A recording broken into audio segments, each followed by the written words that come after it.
Good evening and welcome to the Township of Chatham Township Committee meeting for Thursday, June 23rd, 2016. Greg, has adequate notice been given? Yes, adequate notice of this meeting of the Township Committee was given as required by the Open Public Meetings Act as follows.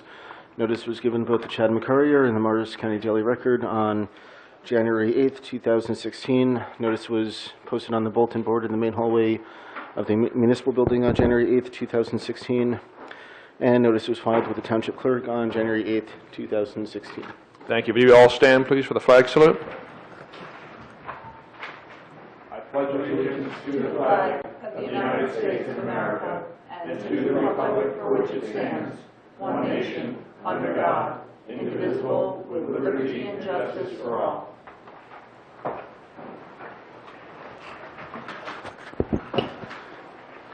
Mr. Gallup? Here. Mr. Kelly? Here. Mrs. Schwartz? Here. Deputy Mayor Sullivan? Mayor Ritter? Here. And Deputy Mayor Sullivan texted me earlier, said he's running a little late, so he'll be here in a little bit. Do I have a motion to approve the agenda? Mayor, we have one item to add, please. Okay. There will be a resolution amending the capital budget. It's a companion to the ordinance for the capital improvements for the sewer utility. All right, so that'll be Resolution 2016-146, I assume? 148. All right. A motion to approve the agenda? So moved. Is there a second? Second. All in favor? Aye. Moving on to reports. Mike? Thank you, Mayor. The DPW is in full summer mode, mowing grass, pruning trees, painting the sidewalks, or the crosswalks, I should say, and the stop lines, ball field maintenance, and they're over at Colony Pool every day that it's open to start the day and get it ready for the enjoyment of the members. The community garden is looking great.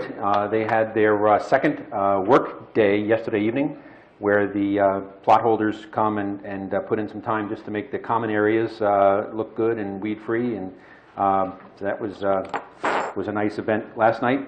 The Open Space Committee is going to have a work day later this summer on August 27th. This will be to create the walking trail at the Hillside Avenue property where that the town purchased a few years ago.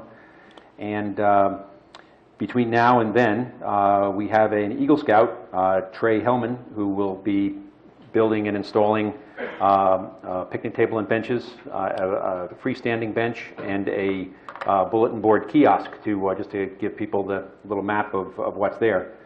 And if you haven't been over to the Giralda Preserve lately, another Eagle Scout project by Vincent Matty, they've installed 5 new benches there, which was a nice addition. It was a long loop, and for some people I know that they were shying away from it a little bit because there wasn't a convenient spot to sit down and admire the view. So if you want to put that on your list of things to do, the Giralda estate is looking nicer and nicer. That's it, Mayor. Great, thank you. Bob? Just a brief update on Pilgrim Pipeline. We've authorized to contribute along with 15 towns, Joint Defense Council, and just to bring the committee up to date, 13 towns so far have authorized participation. So a couple of the folks are on the committee are basically going to towns to lobby them. The 4 in particular are in focus, so we hope to get 2 more shortly, and then we'd have 15, and then we could put our agreement into effect. Great, thank you, Bob. Karen? Very good. Thank you so much.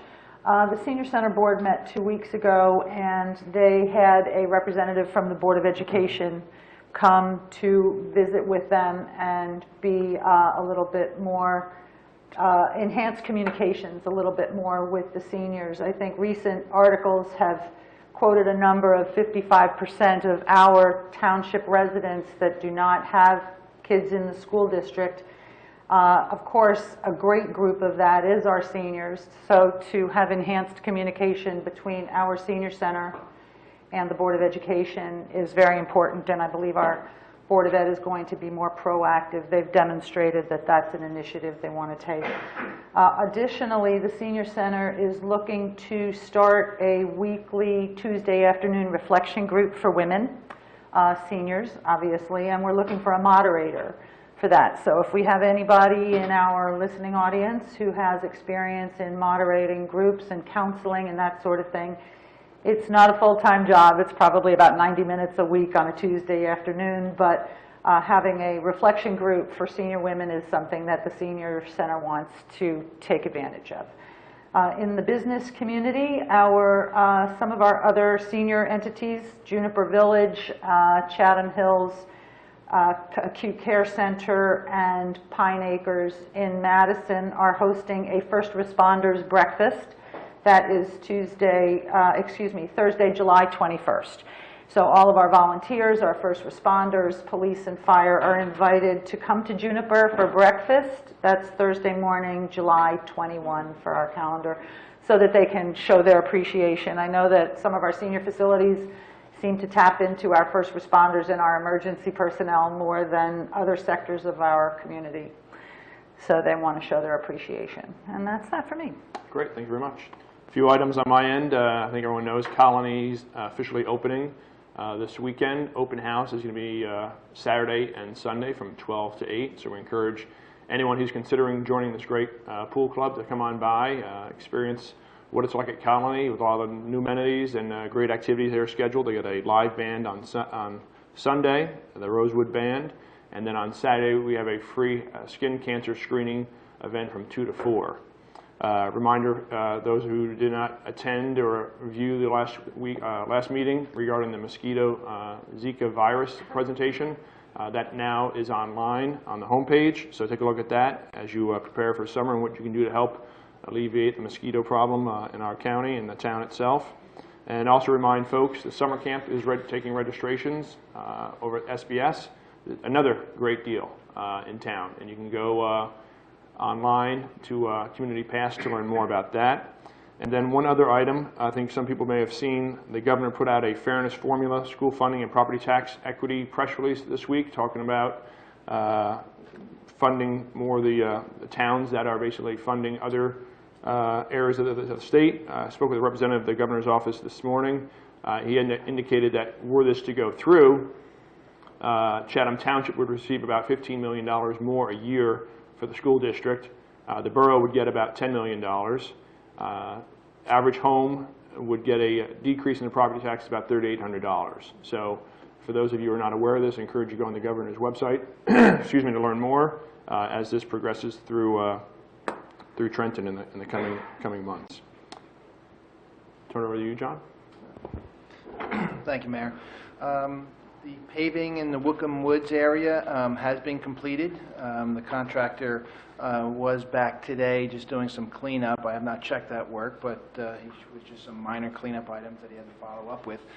We have some just minor punch list items. I know of at least one mailbox that was damaged because it's not uncommon because when they're paving the road, they're trying to compact right along the curb, and occasionally a mailbox sticks out too far, but contractor will repair that. And I know one other issue regarding the curb, but other than that, there was not a lot of issues that occurred during the paving, so it is done. The Phase 2 portion of Wickham Woods, which is the next phase, is just going to be the drainage portion. That's in Hampton, Peppermill, Thornley, and Stamford. That has been advertised, and so that work will likely start towards the end of the summer. It's not as large as the first phase, but it will address the remaining problems and issues that we've had related to these sump pump discharges.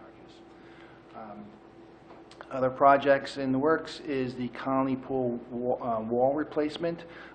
That project is essentially ready to bid. I'm just working out some minor details that are left, and so we'll probably be advertising that next week. So we'll be on target to start, or our ultimate plan is to start that as soon as the season is over, so that the contractor has plenty of time in the fall to complete it, so that when spring comes around, the project is done, complete, and there's no interruption to the operation of the You may have noticed on Chatham Glen, the demo we propose only a partial demo of the smaller Chatham Glen sewer treatment plant. That partial demolition is substantially complete.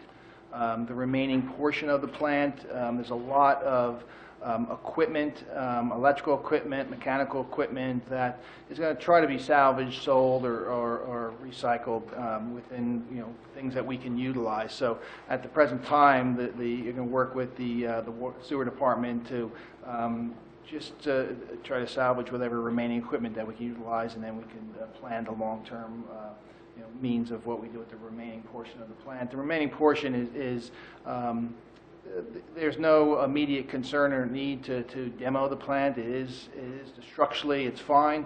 The portion that we did remove, there was questionable regarding the integrity of the roof and the components, so it was important to take that down just for safety purposes. But the remaining portion, we'll just look at that and just cost effectively approach that and try to salvage some of the equipment or sell it.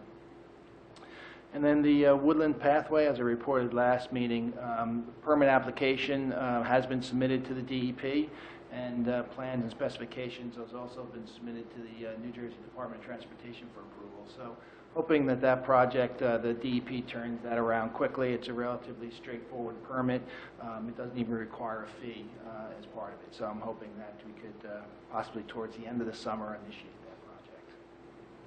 So yeah, Larry. Great, thank you. John, you met, I guess, last week or the week before with New Jersey American Water regarding road opening procedures and that sort of thing. And also, can you comment on the progress from your perspective of the water main repair on Southern Boulevard as it's been going forward for the last couple of weeks? Sure, we met with representatives of New Jersey American Water we're trying to, and not just for the water company, but for the gas company and any road openings. We're just trying to enforce better quality control and enforcement of our ordinances and construction practices to make sure that when someone opens the road, they backfill the property, they restore the pavement properly, and they, it doesn't, we don't get settlement within a few years and start to see that road deteriorate. So the meeting went very well. We talked about the practices, and they ultimately agreed to the conditions that we wanted to impose on that permit. So it was fine. The work that they're doing on Southern Boulevard, it's progressing very quickly. I think it's going very smooth, and I know from a traffic control standpoint, I have to compliment the police because their coordination, it seems like that's going very well with the detouring and the one-way traffic. I've driven through it a number of times, didn't have any delays whatsoever getting through it, so the project seems to be going very smooth. The next phase is going to be doing the laterals, which is, it does get somewhat more difficult because the equipment is perpendicular to the center line of the road, and when they're digging that, sometimes they do kind of encroach into the lane that's opening travel, but it's common practice to work out those details. That's good. John, as it relates to the Colony pool wall, I shot you a note just before the meeting. Does that require the slide and the diving boards to be? Yep, I shot you a note back. Okay. I'll look at it later. Yeah, it's part of the scope. They are going to remove. It calls for them to move the slide and to remove the slides. The slide and the diving boards and the ladders need to be removed, properly, carefully removed, and then reinstalled. And so they're both basically just bolted down. So there should be no problem for them to unbolt that and then bolt it back in. Perfect, thank you. Anyone else have any questions for John? No. Tom? None? Chief, Rich? All good, okay. We're now going to move it on to the hearing of citizens. This is an opportunity for any member of the public to be heard about issues which are not topics scheduled for public hearings tonight. To help facilitate an orderly meeting and to permit all to be heard, speakers are asked to limit their comments to 3 minutes. Anyone want to come forward? And please state your name and address for the record, please.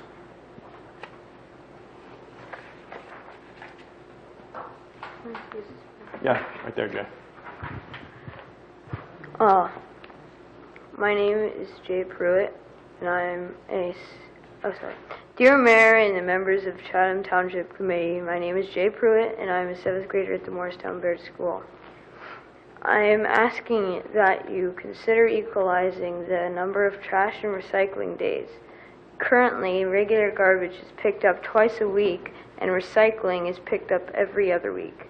I feel that by having regular garbage picked up once a week and recycling picked up once a week, it will encourage more people to recycle. The benefits of recycling are numerous. Things are not wasted, and there are smaller landfills, which is better for the earth. People will recycle more when it's picked up more frequently. When the recycling bins are full and pickup isn't soon, people will put recycling in the regular trash. By offering more days to recycle, people will recycle more because it's more convenient for them. The cost would pay for itself when the extra trash day is taken away. To avoid traffic congestion, trash will be picked up at the beginning of the week and recycling at the end. I hope you will carefully consider my suggestion of recycling more. I've included a petition that I created, and it has 226 signatures.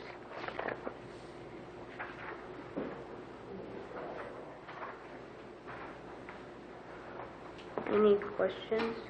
Well, thank you very much, Jay, for submitting this and, getting people involved in their local government. I think it's commendable and it's a great thing that you took this upon yourself. It's been a topic that's been discussed with the committee, many times before, and I appreciate you making the effort to bring greater awareness to the importance of recycling on all aspects. So thank you very much. Thank you. Does anybody have any questions for Jay?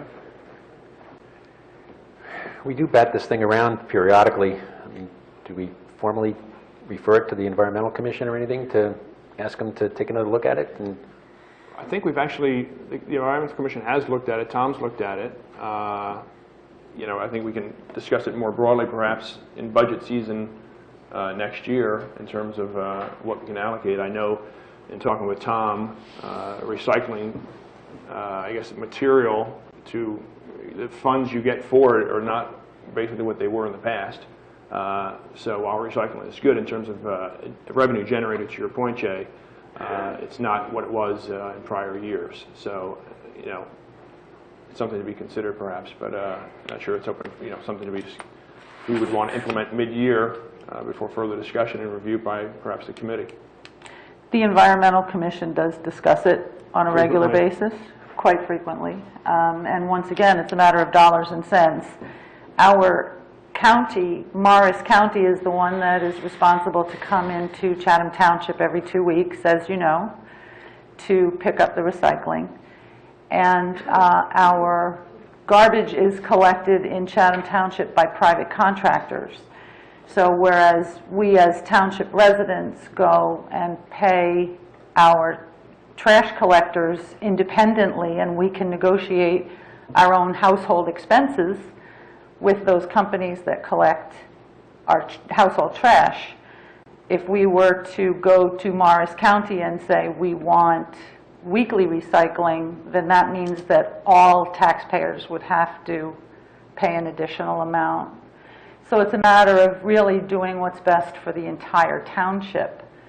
As far as being able to contract with a private collector, we always have that opportunity. We could probably discuss working out with a local trash collector to do a recycling run on the weeks that we don't have the county coming in. And that way, the residents who felt very strongly about it could rely on the county and their tax dollars every 2 weeks. And if they felt very strongly about recycling on those alternate weeks, then they could arrange for their own household expenses to do that. It's a thought that's been passed around, because the township does have its eye, as you know, and as Mayor Ritter said, we do talk about it a lot. And we know that some residents feel very strongly about it, including the Environmental Commission. So, you're definitely hitting an issue that people are concerned about. But then again, we want to make sure we don't go and add additional tax dollars to residents who are feeling that that's not one of the things they need to contribute to.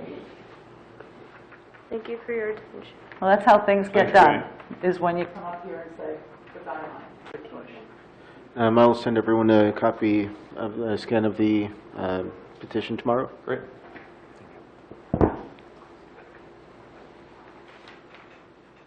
Good evening. My name is Ann Witkowski. I came in a little late. I'm here for the I thought it was going to be discussed about the affordable housing.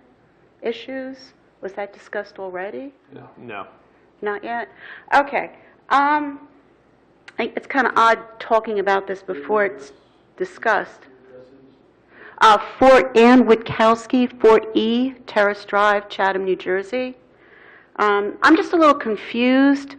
In the last week, I've been sent like numerous letters, like a pack this thick, about some regulation that happened in 1990 that I was not aware of. I've been an owner of that unit since 1988, and my understanding was, and that's not only understanding, in my deed, it stated that after 30 years, that it would go market rate. Now, I don't think there's going to be a windfall if the restrictions were taken off, because there's certain limitations to those units. They're very small. We don't have washer dryers. There's no garages.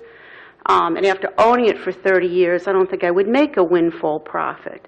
But I would just, honestly, the only reason we bring this up, just in case I needed to sell it because of some hardship, I just would like to be able to sell it without restriction. So my question really is, why was I sent a packet of paper in the last week? This issue happened in 1990, and how could, if my deed says I'm allowed to do it, then why in 90 you could take away that right? So I'm very confused at the moment what's going on and what's going to go on tonight. Albert or Tom? Mr. Mayor, let me just briefly explain what the resolution is on the agenda, and then I'll address your question a little bit more in detail. The resolution that's on the agenda tonight applies only to the affordable housing units in Vernon Grove and Sutton Woods. Let me start again. Is this on? Is it on, Tom? Yes, on. Just speak up. This resolution only applies to the affordable housing units in Vernon Grove and Sutton Woods. The resolution authorizes the extension of the affordability controls at these two condominium units for 30 years. The affordability controls begin expiring on or about September 24th of 2016. Affordability controls require that the units be sold at a regulated or set price to income-eligible or income-qualified persons. The extension of these controls allows the township to maintain its affordable housing stock. Now, the master deed that you referred to does in several places, in at least two places, provide notice to the affordable housing or the affordable unit owner that the regulations regulating, the rules and regulations regulating the affordable unit are subject to controls and subject to future changes.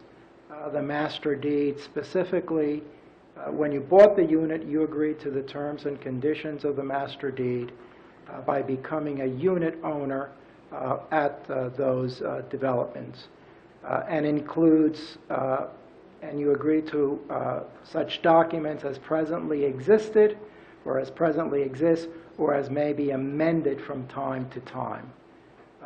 The rules and regulations that were appended to the master deed also contain similar language regarding amendments and modifications from time to time. So what has occurred is that relying upon those sections of the master deed, the township proposes to extend those controls for 30 years. Okay. Would it be possible to make an appointment to talk to you, since I'm still confused? Because I did look for my deed, and I haven't had time to, haven't found it yet. So it's just very confusing, because to me it was very clear cut after 30 years. Now, and my only issue is if there was some kind of duress and I need to sell the unit. And I know they're very difficult, it sounds crazy, but they're actually very hard to sell. because you have to meet certain income requirements, but at the same time, you have to come up with a down payment, you have to be able to make the mortgage payments, and we do know that a lot of those units have stayed vacant, and also they stay vacant because we're not allowed even to rent them. And I know it's been a hardship to the condominium, well, to all of us in effect, because these units have been left on the market. Some I know now are even being foreclosed on, and we don't, if we don't get that, you know, it's coming out of the rest of us who don't necessarily can afford it. And I hear our arrears are going up. So, you know, it kind of like the whole viability of our community is really being put in question, you know, and it's very disconcerting. I mean, why does it, I mean, like I said, I read it, it seemed pretty clear-cut to me, and now I get this, and I'm just very confused. And and I'm not only confused, additionally, I'm very concerned, because I really question what is going to be our viability, and there doesn't ever seem to be any help for us. I think it kind of, you know, it worked for me to be the owners, and you know, Chatham's been a good place for me to live. I'll admit to that, and I raised my son in my 555. It's not palatial, 555 square feet unit. But like I say, at this moment, I'm really just kind of concerned. Are we going to stay viable? Well, I have two answers to that question. I think in terms of meeting with me, I would think that that is something you should speak to the administrator about, and that would be your first line of attack. And I'll be happy if... I'm sorry. Well, the other thing, too, is that I got another piece of paper in the mail saying this issue is going for a judge, I believe, on the 20th of July. Correct. Let me address that for a moment. Part of the town's plan for providing affordable housing in the future has to be approved by a judge. So the purpose of that notice was to advise you that there will be a hearing before Judge Hansberg on July 20th at 2:45 in the afternoon. You're welcome to go, you're welcome not to go, that's your choice. But that is because your unit was part of the affordable housing plan of the municipality, you received that notice. So you received two notices, one advising you that the Township Committee was going to consider extending the controls tonight, and two, that on July 20th there would be a hearing before the court regarding the Township's affordable housing plan. All right. Like I said, I'm really concerned about, more than anything, I'm concerned about viability down there. The Township also has an administrator, an administrative agent for the affordable housing units, Piazza and Associates, and the envelope is probably from them. Some of these questions that are really operational questions, perhaps you can speak with Frank Piazza to give you an idea of what is going to occur in terms of why there may be vacancies that are longer than you would expect, and perhaps answer some of these other operational questions that you have. I don't think I know this to be true, that we are having difficulty selling it. You know, that's one of the problems that when you made up the affordable housing, I mean, for the most part, it has worked for me. But in general, you know, if the town had to rent these, they would have had to administer and deal with these units. I mean, some of these units now are 30 years old, and they put them in the kitchens were like very low quality builder's grade. And some people, I mean, I've been lucky to get some refinancing to fix my kitchen up and to fix my bathroom up. But we know that some of these, it really isn't the case, and the units are not in good shape. So I don't even, you know, now again, you know, are we going to be able to sell those units? And for me to get people in there that are also paying the condo dues and make sure they're up, you know, being kept up. And then people don't want to move into these. I mean, I did hear that some of the units are so bad that when people looked at them, and if they made the income requirements, they didn't have the income to fix some of these units up. So like I said, I'm really concerned. Your answers at this moment are really helpful. This is going to go before the judge now on the 20th. I think I just got that envelope the other day. I mean, it doesn't really give me much time or the community much time to even really talk about our Well, issues. as I said, I'd be happy to meet with you, but work through the administrator. All right. Because the township has to pay me to meet with you. So it's, I think, important that there be the proper authorization to address your questions, other than in a public forum. Thank you. Thank you, Ann.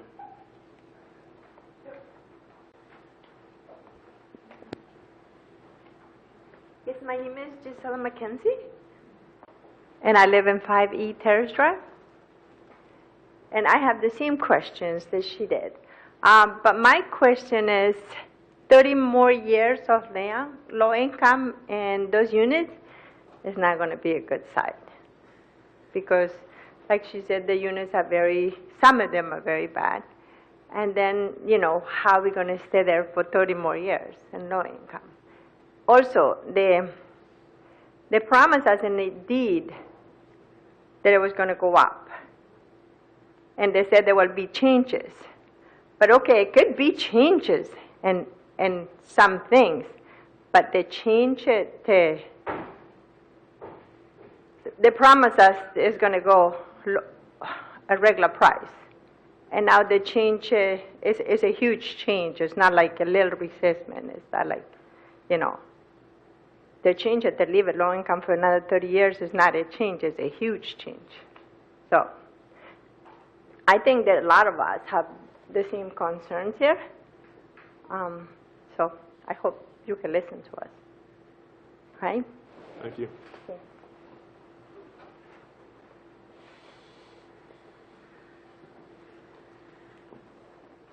Good evening. I just want to thank you on behalf of my wife and I for inviting us to tonight's meeting. My name is John Marcelli, okay, and I live at 8D Vernon Lane in the township. And pretty much sort of the same questions like the previous two that were up here. But my concern is this. We live in a 3-bedroom unit that we're obligated to, not obligated, but we have to pay condominium fees of close to $500 a month, which I feel, thankfully, I had the opportunity to take advantage of what the township offered with the moderate income, which my wife and I took advantage of, and we're able to take advantage of all the beautiful things this township offered to everybody, all the residents, including us. But now we're to the point where we're almost 15 years in, and the place is, my wife and I put money into the place to try and maintain it so we can live as comfortable as possible. And our question is this: it's going to be very hard to sell the unit to another person that I would love to see take advantage of the fine things that we're able to take advantage of, that somebody who, pretty much in need at the time, because of the condo fees, which I guess a discussion for another day with the condo association. I just don't understand why we're paying so much. Well, there are some reasons. Some ideas we have. One, not a lot, but some residents don't pay their condo fees, so we're responsible for kind of picking up their slack. But our main concern is getting the unit up to date. I know there's a lot of code issues and stuff that might be involved, and obviously I don't know much about that. But we share 2 washers and 2 dryers in our building. They're not even maintained that well. And I think it would be a great idea if we had the opportunity to maybe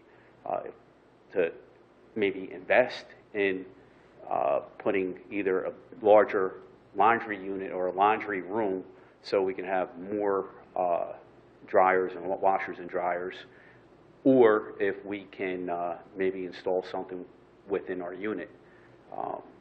They're not up to date, and even people that are applying for housing, they'll go elsewhere because of the codes that, you know, other towns have to meet for housing. You know, they have washers and dryers in their units, so it's very hard to get not rid of our unit, but to at least sell it when we do have an opportunity to, which in the near future we do plan on doing that. And we don't want to be stuck with something that we thought 15 years ago might be not a great investment as far as financially, but a great investment for our two boys, their education, and growing up in a town like this. And we might be stuck with kind of a, you know, it might become a burden for us, where we might not be able to get rid of it and or sell it. So these are just some of the things we have concerns about. Selling it for, you know, whatever we're supposed to sell it for, the 2% every year or whatever they allow us to, we have no problem with that. My wife and I personally. I'm not speaking for the rest of us that live there.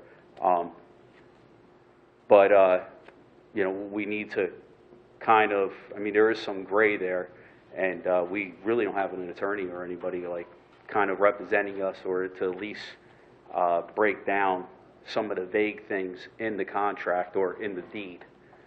So I probably will take you up, sir, with you know, requesting to speak with you. That would be great if we had the opportunity, but these are some of the concerns. And the main concern is the safety of the place.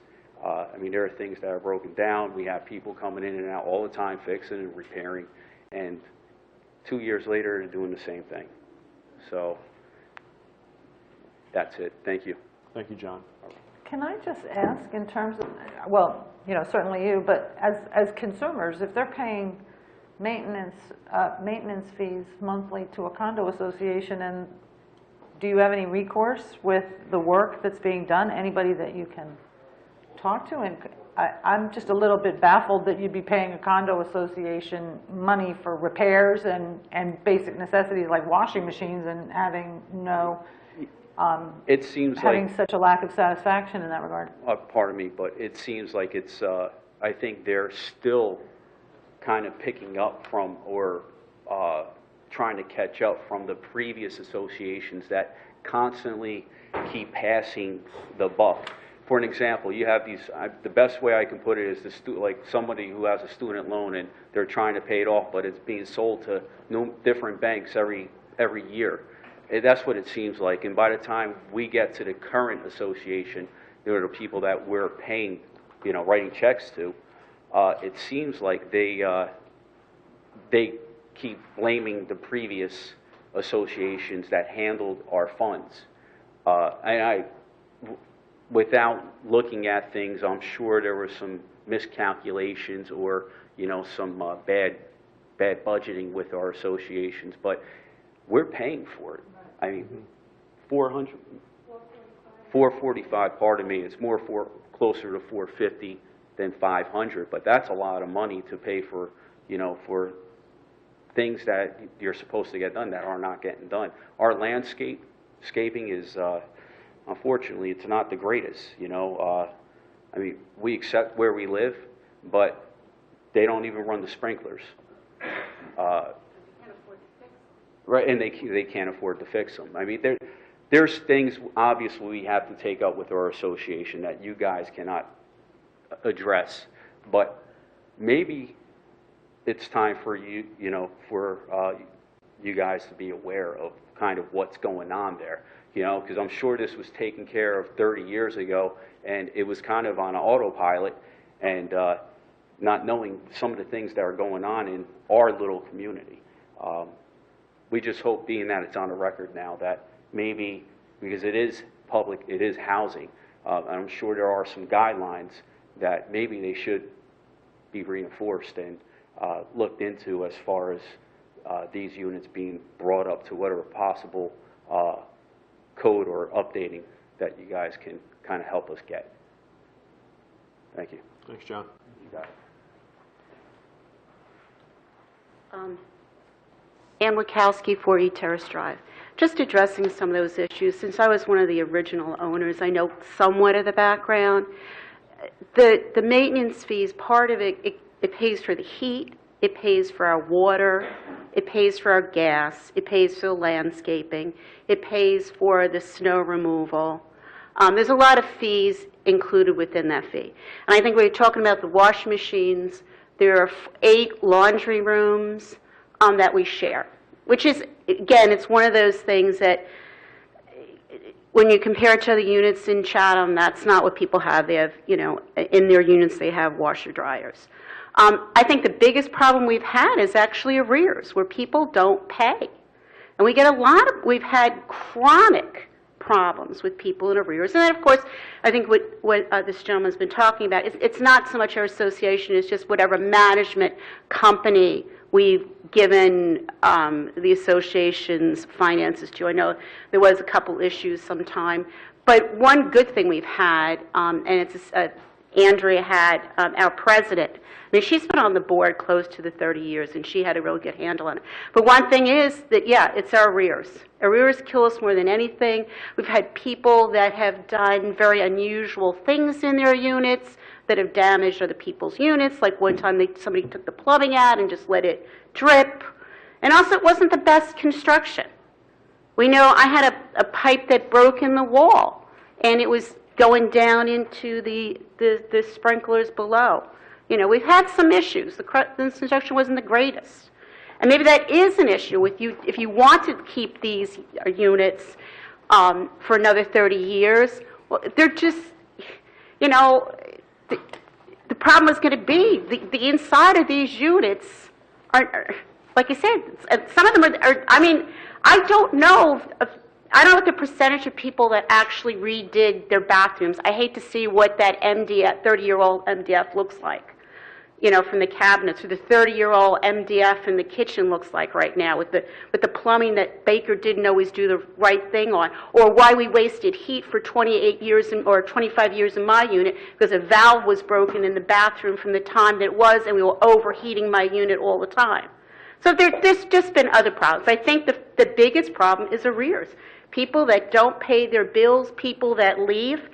So if they leave, and I know we've had a lot of trouble with you, we've had to pay legal fees and whatever to try to get money back, and it's been a big problem. So maybe if you want to keep these units for another 30 years, maybe there could be something that we could be helped out, especially with these older units and these units that are not being kept up. Thank you. Thank you, Ann. Anyone else? Tom? Yes, some of what we're hearing tonight is, frankly, for me, the first time I've heard most of these issues. I will certainly look into what, if anything, we can do about the concerns that you've raised. I think it was helpful information just pointed out by Ms. Witkowski that the condo fees that you're paying monthly do go to cover a lot of expenses that, you know, regular homeowners would be paying for those individually. You're paying them collectively.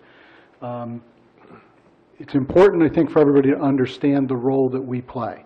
We do not manage your units. We're not involved in that. It is done through your association, who hires a management company, presumably, to do maintenance and take care of the common elements that you all share.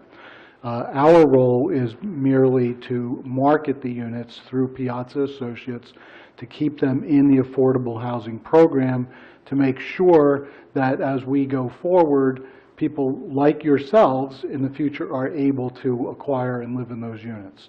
The issue about the age of the units and deterioration after 30 years, frankly, I think is a valid point. That's something that we will look at to see what we can do about that moving forward. If the controls are to be extended for another period of time, yes, it might be unreasonable to think that these units would last for a total of 60 years when all is said and done. So those are all, you know, very good questions, and we'll review that as we move forward. I'm not sure if there's anything in the rules and regulations or the master deed about rebuilding the units after a certain period of time, or just how they are to be kept up. Individual homeowners, of course, have you have responsibility for your own unit, and then collectively you have responsibility for the common elements through your association. If people continue to be in a difficult financial situation where they're falling behind in their payments to the condo association, I don't really know how that gets resolved. That's not something that we typically would have a role in with other condominium complexes in town. I'm not an attorney, so I really don't know how to answer that question, but I'm going to look into that and educate myself about what, if anything, we can do to help you in that regard. And other than that, I would invite you to certainly, contact my office if you have any additional questions or comments that you want to pass on. We will do everything we can to assist you as we move forward. Thank you, Tom. All right, seeing no one else coming forward, we're going to move on the agenda here. We have a ordinance 2016-17, registration and maintenance of properties pending foreclosure. That's ordinance of the Township of Chatham amending the Chapter 11 titled Building and Housing of the revised general ordinances of the Township to add Article 11-9 titled Registration and Maintenance of Properties pending foreclosure. We'll open it up for a hearing of citizens. If anyone wants to come forward and speak on this ordinance. Is there any discussion by the committee? Do I have a motion to approve? So moved. Is there a second? Second. Mr. Gallup? Yes. Mr. Kelly? Yes. Mrs. Schwartz? Yes. Deputy Mayor Sullivan? Yes. And Mayor Ritter? Yes. Next, we have introduction of ordinance 2016-18. First, we need that resolution. You want to read it for you? Well, first, we need the passage of the resolution for the amendment to the capital budget, which is in your packet. It's the document that looks like this with a whole bunch of numbers. I'll let Mr. Chickrone discuss that further if need be.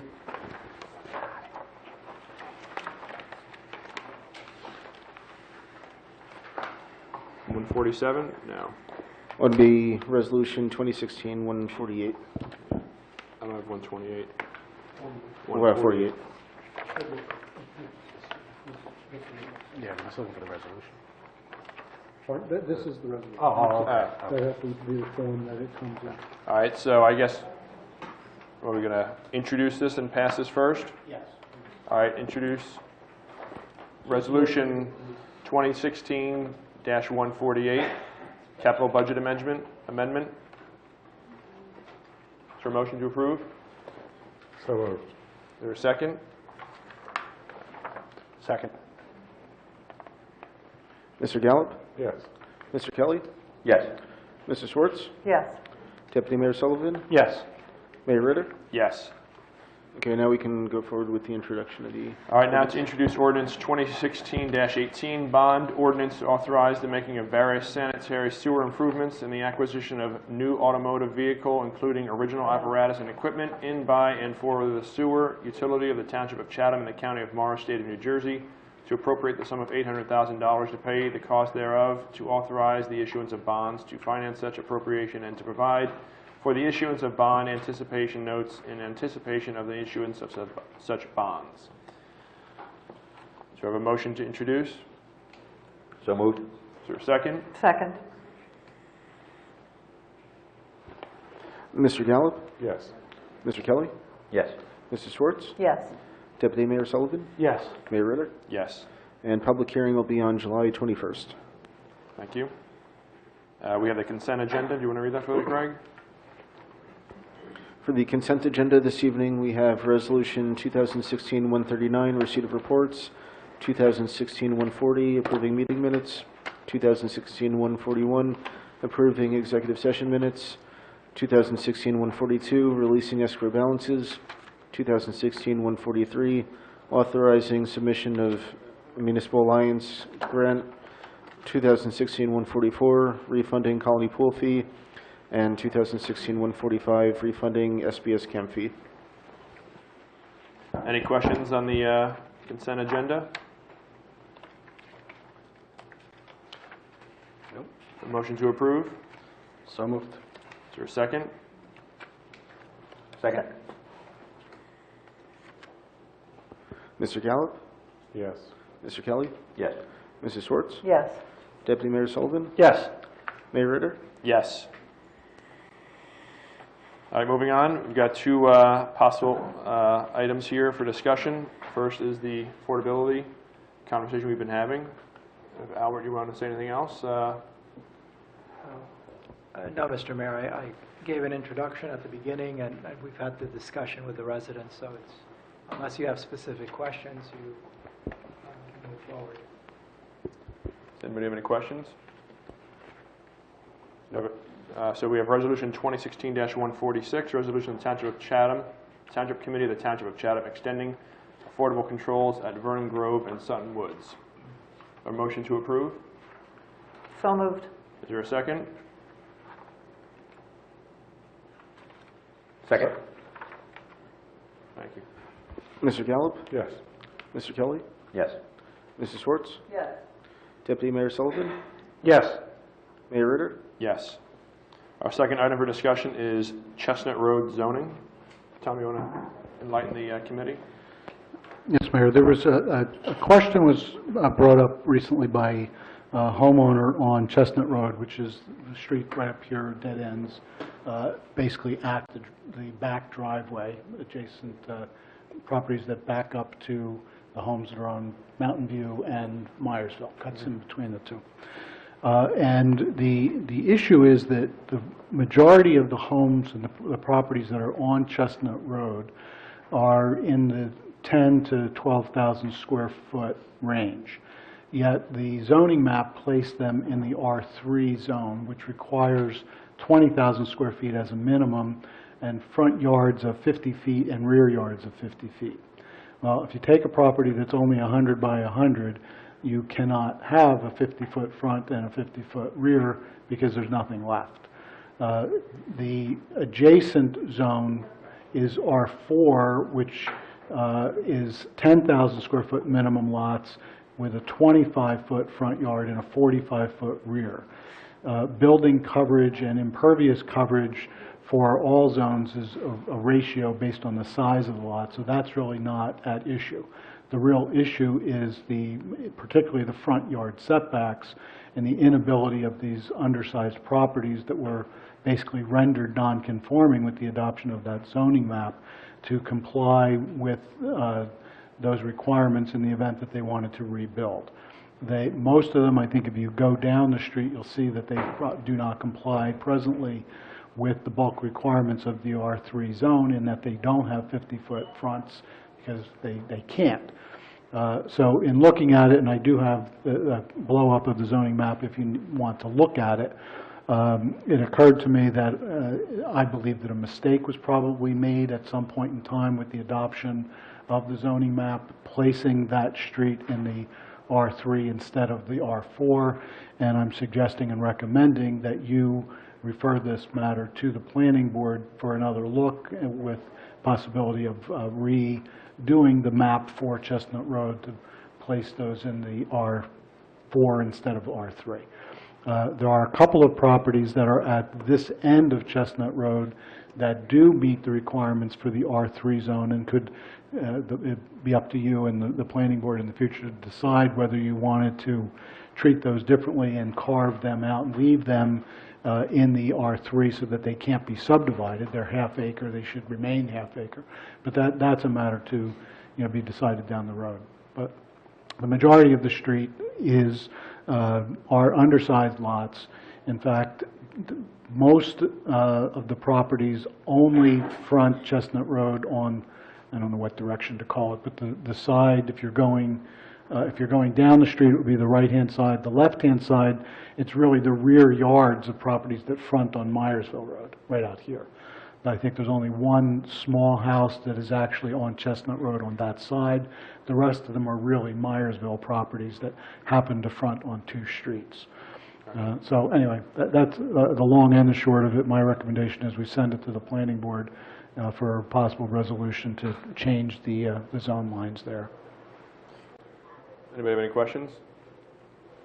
Could you just explain to the residents, Tom, the steps in the planning board, how long that would take? I think it's a relatively simple process. I haven't actually been through it before. I think when Mr. Rushke and I have spoken about it, you have gone through this somewhere else. If the board concurs, I think it's a relatively minor adjustment to the lines on the zoning map and a readoption of the zoning map.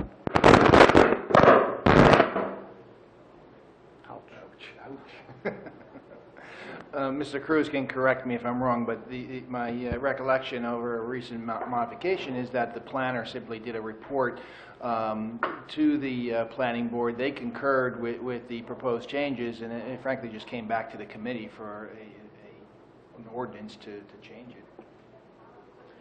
No, that's right. The most difficult aspect of this, because you're changing or you're altering the zone line, you'd have to give notice to people within the zone and within 200 feet of the borders of the zone. So that's the most mechanically difficult thing to accomplish once the planning board says it makes a recommendation that there should be a change. Gotcha. Any other questions? Can we just hand vote, individual vote to refer this to planning board? How does it work? All right, is there a motion to recommend that this goes to the planning board? So moved. Second? Second. Yeah, and what's being referred before you vote on it is a rezoning of those properties, because you're really changing it from one zone to another, although it's still all residential, it's a different zone classification. Gotcha. So essentially, the homeowners will have to adhere to our regular basic building codes, no matter what, but with the Yeah, exception of design waivers and so on. But now this will just give them a bit more flexibility, whereas they It didn't have allows any for the before. continued use of those lots that are undersized for an R3 zone. They would be classified as R4, where I believe they all would comply with the bulk requirements in terms of minimum lot size, and then by giving relief and only requiring a 25-foot front instead of a 50-foot front, they would be able to rebuild existing homes, whereas right now, if they want to tear them down, they can't. They just, they're non-conforming, they would need to get a variance. But just to be clear, Albert, what we're voting on is to refer this to the planning board. Correct. Yeah, Correct. the planning board makes the decision. Right. Recommendation. Because I may be wrong. It may very well be that it was a deliberate thing. It doesn't appear to me as though it would be. It just seems that the lines were drawn incorrectly. Great, thank you. So we got a first, we got a second. We got a vote? It's that mic. Yes. Yes. Yes. Yes. Yes. All right, we'll now open up for hearing a citizen. Again, this is an opportunity for any member of the public to be heard about issues which are not topics scheduled for a public hearing tonight to help facilitate an orderly meeting. And for all to be heard, speakers are asked to limit their comments to 3 minutes. Yes, this is about the Vernon Grove. I didn't speak before. Sure. My name is Lois Shue, and I live at 5C Terrace Drive. And one of the original homeowners, whose name is Wendy Webster, who lives in 5G, lived in the association for 4 to 6 months. She is original homeowner and never lived there since. She's been renting it out for 30 years. And I've been calling town attorneys. I've been calling this building. I've been speaking to town attorneys, and everyone said, call Piazza. I've been calling Piazza. It's still going on. I had problems with her unit that caused damage to my unit. I lived with myself and my ex-husband for 9 months before anything got resolved. I called the Chatham-Madison Board of Health. I had pictures. I went through all this difficulty, and it's still going on. That she's still been renting it out for 30 years, and now it's coming to this discussion about low-income housing, and the town or town mayor's going back 30 years. I don't know if it's the same mayor or different, but nobody's been doing anything about it. And I feel that if she's been pocketing money for 30 years, A, she should get a fine. B, they should foreclose immediately on her unit, go to jail. It was not the intendant of the unit. My mom was friends with, going back 30 years, with Gail Dreyer, who was the one who brought up the low-income housing originally, and I was the first one who got approved through the town of Chatham to live there. And I'm happy, but if people are breaking the rules, and now I found out from our association that other people, and I don't know the addresses, are renting out, and I called Piazza millions of times. I talked to Sonia, I forget her last name, who's in charge of our association, and everyone keeps passing the buck. But can't the town mayor or the town attorney literally foreclose immediately after 30 years? She bought it, I even went to town records, she bought it with her mother, Lucille Webster, and she lives in Hillside. She gets her mail, she uses the address, and Piazza knows that William Stone is living in her unit. Her name is not in the address book, but it's on our pin pad. We have now pin pads to get in and out of our building. Her name is Webster 5G, but she has lived there, I think, 4 or 6 months. And previous board members, Andrea Cerza, who's been living there 30 years, like myself, everyone knows what's going on, but nobody does anything. Thank you. Is there? Just if I may ask, Sure. what was your unit again? Lois Shoe, Your unit number? 5C, 5C Terrace, and she's 5G Lake and Goat, 5G. Wendy Webster.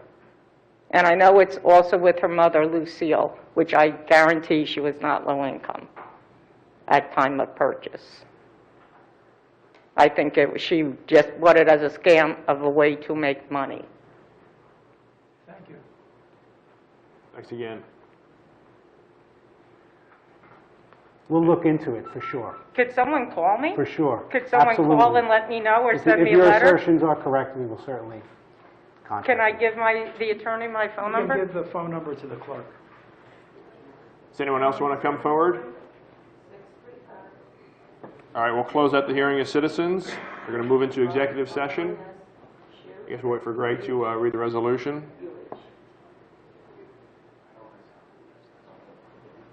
Thanks, Lois. Thank you. Greg, you want to read the resolution for the executive session?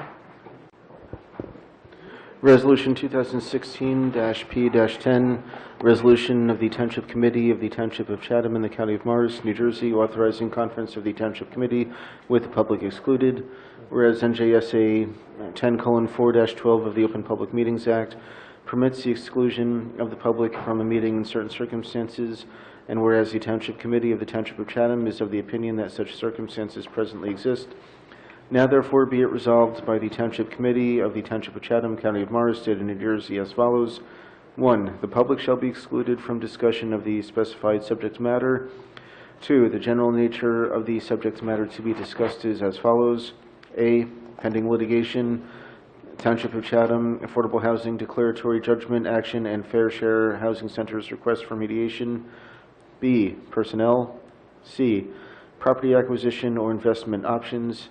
D. Lease negotiations, T-Mobile and AT&T. 3. It is anticipated that the minutes on the subject matter of the executive session will be made public upon conclusion of the matter under discussion, and in any event when appropriate pursuant to NJSA 10:4-7 and 4-13. The Township Committee will come back into regular session and may take further action. This resolution will take effect immediately. Thank you, Greg. Do you have a motion to approve? So moved. Is there a second? Second. Mr. Gallup? Yes. Mr. Kelly? Yes. Mrs. Swartz? Yes. Deputy Mayor Sullivan? Yes. Mayor Ritter? Yes. All right, we'll move to executive session. Thank you.